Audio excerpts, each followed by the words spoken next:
Gledate Gorenjska poročila na GIF TV. V mestni občini Kranj so javnosti predstavili novo parkirišče na Zlatem polju. Prvo parkirišče P+R na Gorenjskem. Parkiraj in prestopi.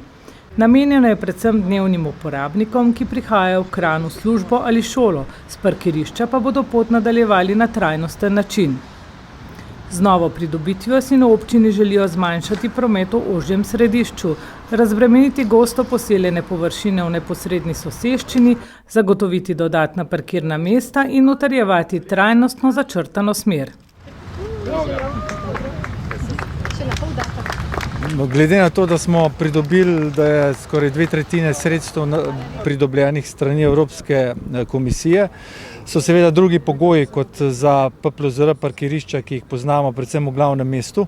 Tukaj gre za abonente, torej vstop bo mogoč samo tistim, ki ali imajo letno avtobusno vozovnico ali pa dejansko sistem kar s kolesom letno karto. Tako da s tem bo seveda razbremenjen, to je naš osnovni cilj, da razbremenimo mestno središče z avtomobilov. In jaz mislim, da tako kot ste dejala, ne bomo se ustavili samo pri tem parkirišču, Kranj jih potrebuje še na ostalih vpadnicah.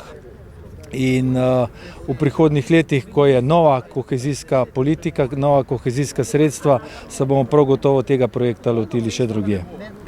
Mestna občina Kranj s parkiriščem P+R Zlato polje ponuja 56 parkirnih mest, od tega 3 za gibalno ovirane osebe, 6 za električna vozila, opremljenih s 3 električnimi polnilnicami ter 5 za motorje.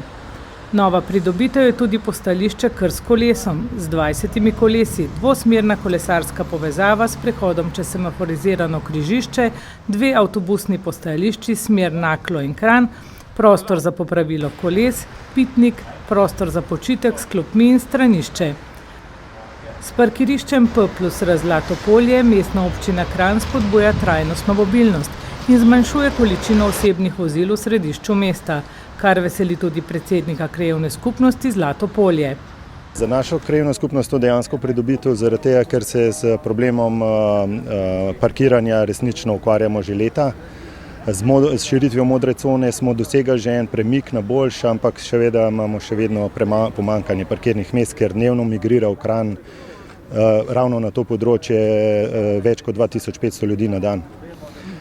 Tukaj so vse šole, zdravstven dom, porodnišnica in tako naprej, zaposleni tukaj parkirajo, ki delajo v bližini in to je za nas ekstremnega pomena pridobitev in seveda upamo, da bomo s širitvijo takih nadaljevali in na naši krajevni skupnosti in drugod po Kranju.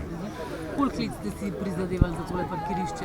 Za tole parkirišče si nismo mi veliko prizadevali, ker to je bila pobuda izpred, mislim, da 2 let in smo bili seveda takoj za. Mi si pa že leta prizadevamo in smo tudi po krajevni skupnosti že nekaj širili parkirišča. Predvsem smo pa uvedli v delu krajevne skupnosti že modro cono. Ta modra cona pa zdaj dejansko že kaže prve rezultate in smo zelo zadovoljni. Bomo pa še širili, upam, da z vsiljevanjem zmokam naprej modro cono. S tem projektom mestna občina Kranj sledi ciljem iz trajnostne urbane strategije mestne občine Kranj 2030 in izhodiščem celostne prometne strategije mestne občine Kranj. Vrednost gradbeno-obrtniških del pri P+R Zlato polje znaša 800 tisoč evrov. Z dobrimi 553 tisoč evri jo sofinancirata Republika Slovenija in Evropska unija iz Evropskega sklada za regionalni razvoj.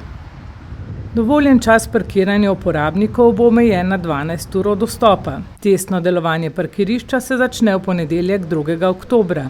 Prihodnji teden bo tako Komunala Kranj na podlagi javnega poziva začela zbirati prijave interesentov za uporabo parkirišča. Da ne bo nepotrebne gneče, je v Kranju že vzpostavljen sistem elektronskih tabel o zasedenosti parkirišč, tudi parkirišča P+R.